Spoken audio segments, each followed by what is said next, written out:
Auto cab union की ओर से आज हड़ताल का ऐलान किया गया था। हम इस वक्त खड़े हैं स्टेट ट्रांसपोर्ट अथॉरिटी ऑफिस के बाहर। आप देख सकते हैं काफ़ी संख्या में पुलिस बल यहाँ पर तैनात है, क्योंकि जिस तरह से हड़ताल का ऐलान किया गया था, ऐसा कहा गया था कि आज चक्का जाम किया जाएगा, उनके द्वारा प्रदर्शन किया जाएगा। लेकिन तस्वीरें आप देख सकते हैं, यहाँ पर सिर्फ आपको पुलिस बल ही तैनात मिलेगा। यहाँ पर कोई भी ना ऑटो ना कैब यूनियन के हैं। लेकिन हमारे साथ उनके प्रधान हैं, उनसे बातचीत करते हैं। अनिल, जो आपका आज हड़ताल का प्लान था, ये तो पूरी तरह से फेल रहा। एसटी के बाहर तो कोई भी नहीं है, आप अकेले खड़े हैं। हमने पहले ही कहा था कि हम ऐसा कोई प्रदर्शन नहीं करेंगे, सिर्फ चक्का जाम करेंगे, लोगों का नहीं खुद का जाम करेंगे। यूनियन की तरफ से ये मैसेज दिया गया प्रेस कॉन्फ्रेंस करके कि जो चक्का है वो हमने अपने घर पे ही जाम करना है। जैसे 6 महीने घर में लॉकडाउन रहे ना, वहाँ एक दिन और, उसको बोलते चक्का जाम। हमने दूसरे का चक्का नहीं जाम करवाना। अगर किसी को इमरजेंसी फैसिलिटीज़ चाहिए तो वो अलाउ है। हो सकता है कि किसी को नहीं पता है, इस करके वो लोग चल रहे हैं। दूसरी बात, कई लोग ऐसे भी हैं जो अभी कोई गांव से आया है, कोई कहीं से आया है, तो वो लोग चल रहे हैं। आज एक चीज़ आप नोट कर लीजिए, चंडीगढ़ जो कैमरे लगे हैं ट्रैफिक के, कि कितना ओवरलोड चल रहे हैं। क्यों चल रहे हैं? पहले तो उनको सवारी मिलती नहीं थी, आज इतना ओवरलोड क्यों चल रहे हैं? अच्छा, जो आपका हड़ताल का कारण क्या है? आपने जो ये हड़ताल का ऐलान किया, इसका रीज़न क्या है, वो भी हमारे व्यूअर्स को बताएं। रीजन जैसे अब सीटीओ बस को 3-3 स्टॉपेज दिए गए हैं सवारी को पिक एंड ड्रॉप करने के लिए, बट ऑटो को एक भी नहीं दिया गया है। और जो ऑटो वाले हैं वो गली मोहल्ले से, तंग गलियों से 60% सवारियां सीटीओ को देते हैं। आप अक्सर ये चीज़ देखते हो ना कि सीटीओ जो है वो घाटे में चल रहा है। अब घाटे में नहीं चल रहा है, क्योंकि सवारियाँ हम लोग उनको तंग गलियों से ला करके देते हैं।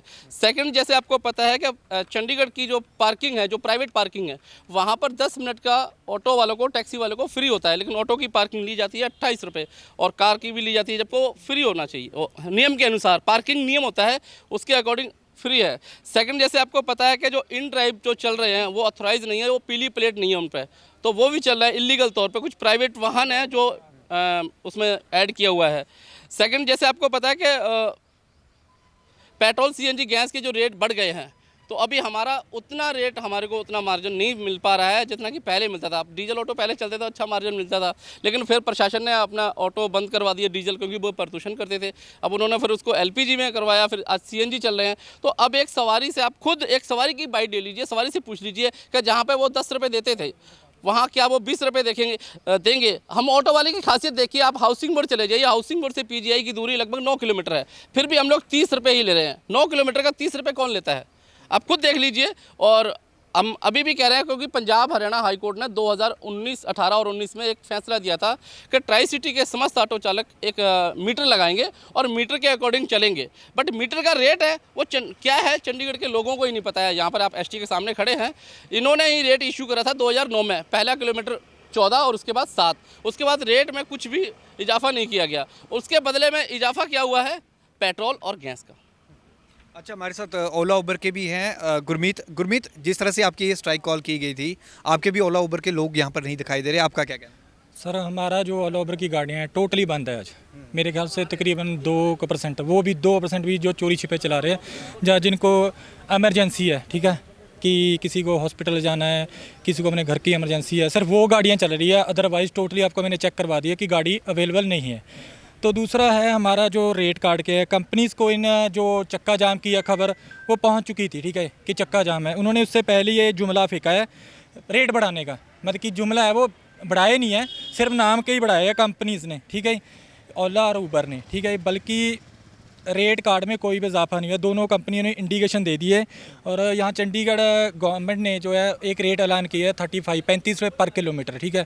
कंपनी के रेट जो उनके आस और पास भी नहीं है कि 35 रुपये जो पर किलोमीटर गवर्नमेंट ने अप्रूव किए है, वो उसके आसपास भी हमें रेट नहीं मिल रहे हैं, ठीक है। अच्छा, इसका क्या कारण मानते हैं? जब गवर्नमेंट ने अप्रूव कर दिए, वो रेट आपको क्यों नहीं मिल पा रहा? कंपनी का फॉल्ट है, किसका फॉल्ट है? फॉल्ट सर ऐसा है कि देखो, हमारे यहाँ पे चंडीगढ़ में 2 कंपनी ऑलरेडी रजिस्टर है, ओला और उबर। और यहाँ मैं खुद एसटीए के जो नीचे बैठते हैं उनके रीडर, उनसे मिला हूँ। उनका कहना है कि हम ऑलरेडी 2 कंपनी से परेशान हैं, ओला एंड उबर से, जो अपनी लाइसेंस अथॉरिटी फीस नहीं भरती। तो इनके पास देन थर्ड कंपनी का लाइसेंस इशू करवाने के लिए एक मोरेटोरियम आता है।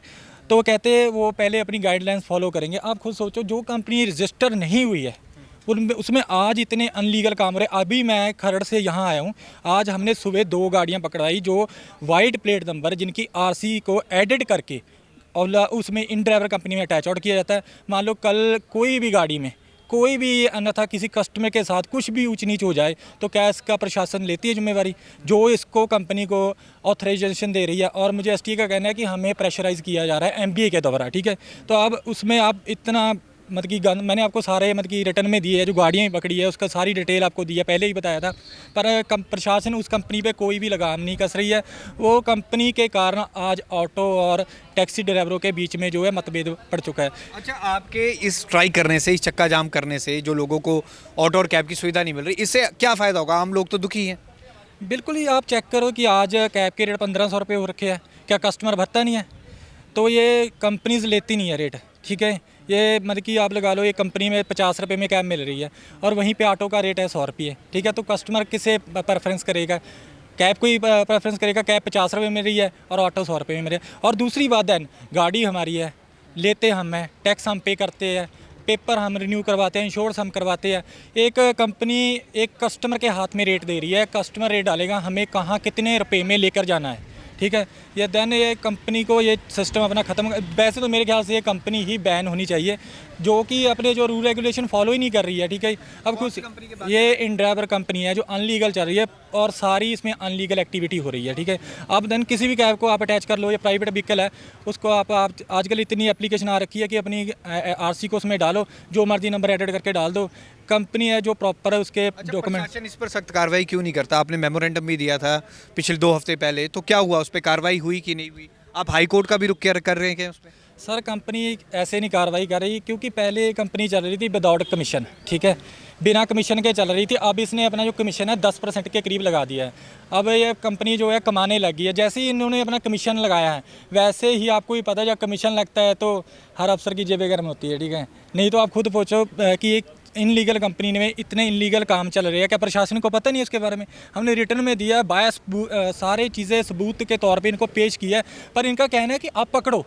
हमारा काम थोड़ी है उन गाड़ियों को पकड़ना जो इनलीगल चल रही है, प्रशासन का काम है, प्रशासन उसे अथॉरिटी दे रही है, प्रशासन। आपकी ये स्ट्राइक अब कब तक रहेगी? कब तक लोगों को सफ़र करना? तो सर ये आज जो ये पहली बात तो हमारी ये स्ट्राइक नहीं है, ये चक्का जाम है आज के दिन के लिए। अगर ये प्रशासन आज के डे को हमारा देखकर जो चक्का जाम हमारी गाड़ियों की तरफ से 95 के ऊपर समर्थन मिल रहा है, ठीक है, सारी गाड़ियाँ टोटली बंद पड़ी है, ठीक है। पर अगर इस पर प्रशासन हमें कोई भी मतलब कि हल नहीं देती है तो उसका शाम को बनाएंगे अगला रणनीति क्या होगी, आगे चलेगा। हाँ आगे चलेगा, जहाँ हमें आगे हाई कोर्ट में अपील करें कहीं भी। पर हमारे हिसाब से इन कंपनी को ओला और उबर के ऑफिस है वो खुलने चाहिए, एसटीओ को बोलना चाहिए, क्योंकि सारा जो काम चलता है, जितनी कंपनियों का काम चलता है इस एसटी ऑफिस से ही चलता है। यहाँ से ही रूल रेगुलेशन एंड उस कंपनी के सारे जो नीतियाँ हैं पास होती है, ठीक है। और रेट कार्ड भी यहाँ पे ओला एसटी को ये था कि हमें 35 रुपये पर किलोमीटर मिल रहे हैं, पर दिन हमें ऐसा रेट नहीं मिल रहा है। हमें सिर्फ ज़्यादा से ज़्यादा 10 रुपये 12 रुपये, जहाँ कोई सर्च की राइड दिन में एक या आधी जो 15 के ऊपर निकल जाती है, ठीक है। नहीं तो बहुत बुरा हाल है। ऑटो कैब संयुक्त मोर्चा का ये प्रोटेस्ट चल रहा है। इनका कहना है कि इनका एक तरफ से ये चक्का जाम चल रहा है। ओला उबर उनका कहना है कि 95% हमारा ये जो हड़ताल थी ये कामयाब रही है। अभी उनकी कोशिश है कि प्रशासन को जगाया जाए, जितने भी इलीगल गाड़ियां चल रही हैं उन पर कार्रवाई, कंपनी पर कार्रवाई की बात कर रहे हैं। अगर ऐसा नहीं होगा तो अपना प्रोटेस्ट और तेज करेंगे। कैमरामैन रजत के साथ भगवत सिंह, पंजाब केसरी, जगबानी टीवी, चंडीगढ़।